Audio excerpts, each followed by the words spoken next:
Bismillahirrahmanirrahim. Assalamualaikum warahmatullahi wabarakatuh. Waalaikumsalam warahmatullahi wabarakatuh. Kita mulai dulu kegiatan belajar mengajar ini dengan berdoa ya. Alangkah baiknya kita berdoa dimulai. Berdoa selesai. Oke, saya akan dulu. Mbak Niken? Udah ada, udah ada. Oke. Mbak Mailiana? Hadir, Bu. Hadir, Bu. Saya senang banget hari ini kita bisa berkumpul, bersyukur banget bisa ketemu kalian ya. Bersyukur itu penting banget ya, karena kita tahu ya, ada di Quran surat Al-Ibrahim ayat 7, itu dijelaskan kalau kita bersyukur, itu nikmat dari Allah akan ditambah untuk kita, gitu ya. Tadi pagi udah pada bersyukur belum? Sudah, udah ya. Kita tiap pagi berusaha bersyukur, bangun tidur mulai langsung bersyukur gitu ya. Pokoknya bagaimanapun kondisinya, apapun kondisinya, kita tetap harus bersyukur, tetap semangat untuk menggapai impian kita itu ya. Oke, menggapai impian itu sebenarnya banyak caranya. Nah, salah satunya dengan kita belajar ini gitu ya, dengan belajar seperti ini. Nah, kita flashback dulu deh materi belajar yang kemarin gitu ya.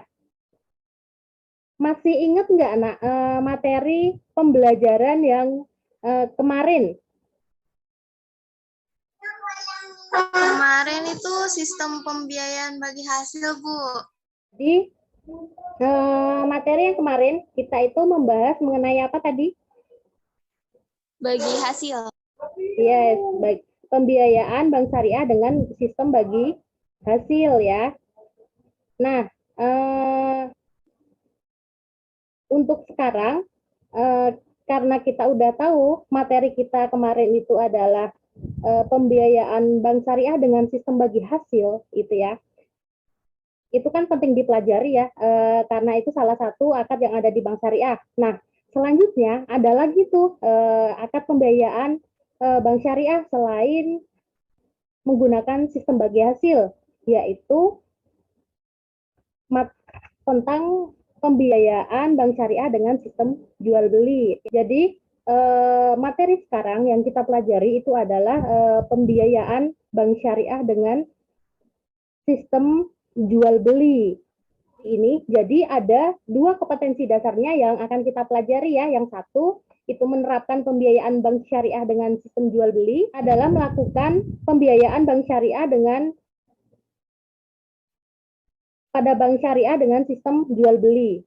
Tujuan belajarnya, peserta didik nanti dapat menyimpulkan pembiayaan dengan sistem jual beli dengan baik. Dari pembahasan tadi ini, topik yang Ibu bicarakan nih, saya mau tahu dari anak-anak sebenarnya apa sih yang kalian tahu tentang pembiayaan bank syariah dengan sistem jual beli ini? Pembiayaan jual beli adalah pembiayaan dalam bentuk penyedia barang melalui transaksi jual beli sesuai dengan perjanjian pembiayaan syariah yang disepakati oleh para pihak, Bu. Oke, sip Mbak Izel. Sip, semuanya keren ya. Jadi benar yang kita pelajari hari ini yaitu akad pembiayaan yang ada di sistem jual beli, di mana akad pembiayaan di sistem jual beli ini itu ada akad mudharabah dan juga akad salam. Kalau misalkan yang tadi itu akad mudharabah dan juga musyarakah itu adalah pembahasan yang materi kemarin. Oke, terima kasih anak-anakku semuanya, keren, masih ingat semua ya. Nah, kita coba bahas satu-satu dulu ya. Ini nanti yang akan kita pelajari di akad murabahah ya. Selanjutnya,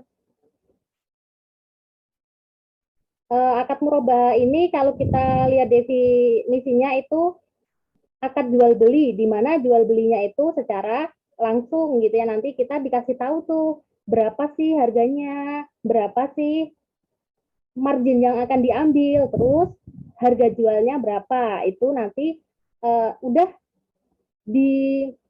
beritahu di awal untuk di bank, akad ini juga sangat bermanfaat karena pembiayaan murbaha ini diterapkan pada pembiayaan modal kerja. Selanjutnya, selain modal kerja untuk pengadaan barang, pembangunan rumah dan lain-lain, ya, ada berita tentang akad murabahah.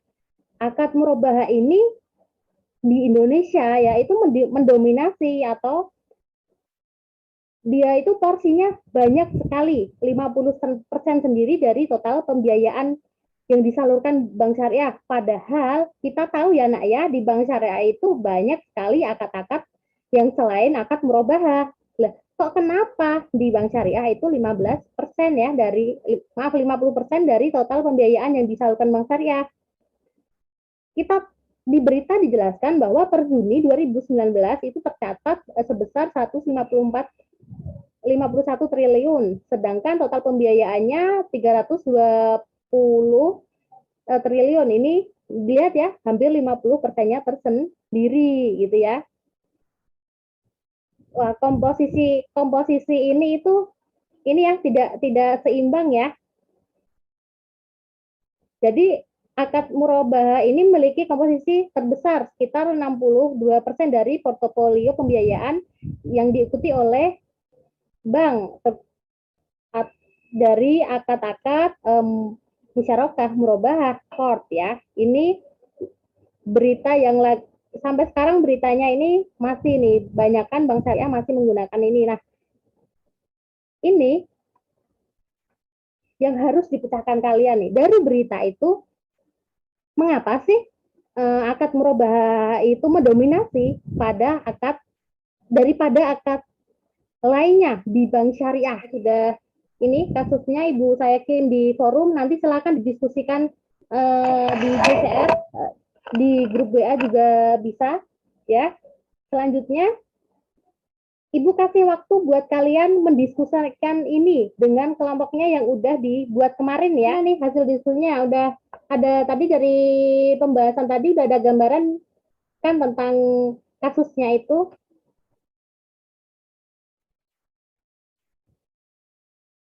Berarti kalian yang dicari mengapa sih bank syariah itu akadnya yang paling banyak itu adalah akad murabahah itu.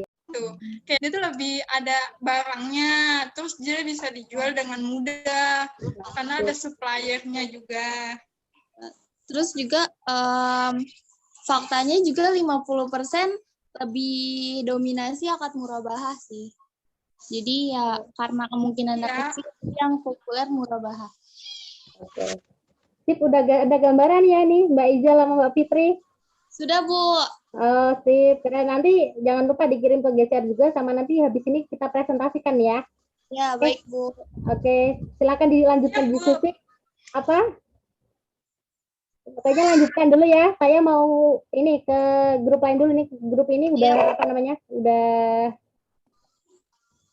Udah sip, udah diskusinya udah bagus ini ya.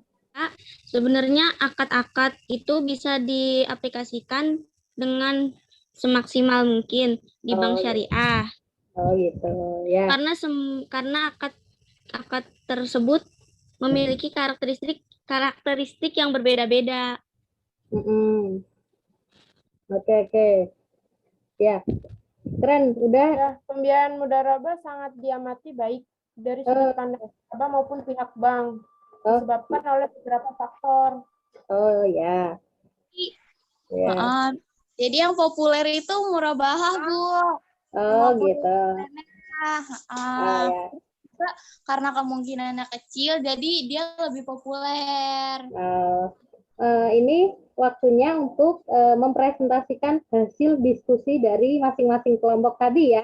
Kelompok 1, coba silahkan dipresentasikan. Pembiayaan murabahah memiliki karakteristik resiko yang paling rendah di antara pembiayaan lain.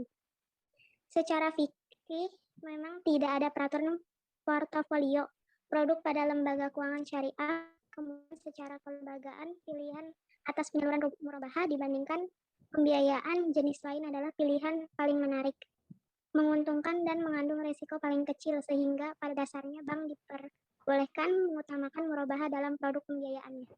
Oke, Terima kasih kelompok 1, jawabannya keren gitu ya. Hasil diskusinya tadi. Untuk kelompok 2, gimana hasil diskusinya? Ya, silakan kelompok 2. Jumlah alasan. Yang pertama, barangkali murabaha adalah produk yang mudah diaplikasikan dengan pola perbankan konvensional. Konsekuensinya, produk ini mudah dipahami oleh bank dan masyarakat sekaligus. Kedua, karena bentuknya yang mudah dipahami, maka juga mudah dilakukan perhitungan, sehingga produk murabaha relatif mudah dijual dan sekaligus mengandung risiko kecil di mata bank. Terima kasih dari 4 kelompok ini, hasil diskusinya luar biasa keren semua. Coba salah satu menyimpulkan hasil diskusi dari tadi membahas kasus. Saya, Siapa yang Bu. berani? Oke, sip. Ayo, cantik. Dari hasil diskusi di atas dapat disimpulkan bahwa adanya pertimbangan resiko yang cukup tinggi pada pembiayaan selain murabaha. Rendahnya pembiayaan dengan akad lain disebabkan oleh yang pertama ada kurangnya pemahaman kualitas dan kuantitas sumber daya insani atau SDI yang dimiliki bank syariah. Yang kedua, regulasi pemerintah belum mendorong pertumbuhan pembiayaan berbasis bagi hasil. Yang ketiga, serta belum sinergis dan harmonisnya fungsi struktural dari Dewan Syariah Nasional atau DSN, Dewan Pengawas Syariah atau DPS, dan Bank Indonesia, serta Otoritas Jasa Keuangan sebagai regulator dan lembaga pengawas perbankan syariah. Oke ya, oke, terima kasih cantik untuk kesimpulannya. Dari 4 kelompok ini emang keren-keren, jadi emang sekarang ini akad murabaha itu mendominasi sekali di bank syariah gitu, bahkan share-nya itu lebih besar daripada akad-akad lain, hampir setengahnya sendiri, satu akad itu hampir setengahnya sendiri. Kenapa bisa begitu? Karena emang itu lebih mudah gitu ya, lebih mudah, terus perhitungannya juga gampang, nasabah pun dari nasabah sama bank itu sama-sama enak atau apa sih bahasanya, mudah ya, salam itu. Ingat, untuk mempermudah itu bedanya kalau salam ini adalah jual beli ini barangnya yang masih pesanan, tapi kalau murabaha tidak pesanan, tapi kalau di salam itu pesanan sih. Siapa yang berani menyimpulkan ini?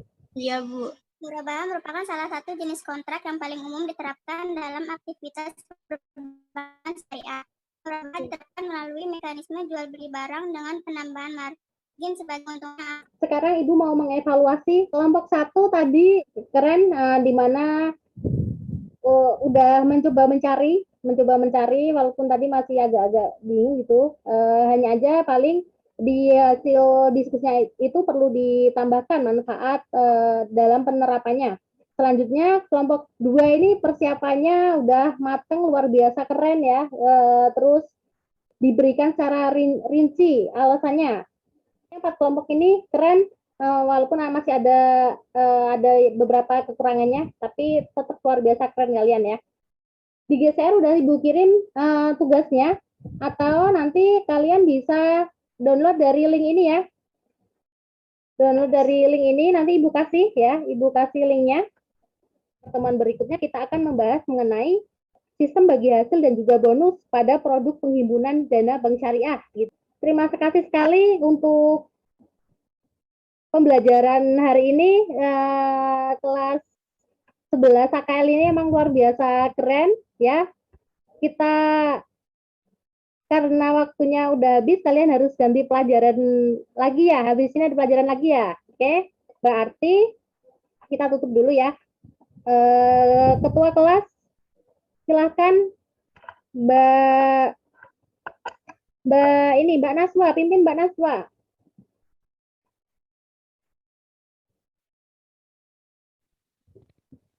Sebelum mengakhiri pelajaran hari ini, alangkah baiknya kita berdoa menurut agama dan kepercayaannya masing-masing. Berdoa dimulai.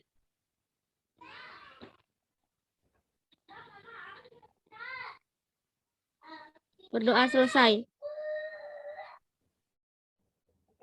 Terima kasih ya anak-anak semua. Tetap jaga kesehatan. Sampai jumpa minggu depan lagi. Maaf lahir batin. Assalamualaikum warahmatullahi wabarakatuh. Waalaikumsalam warahmatullahi wabarakatuh.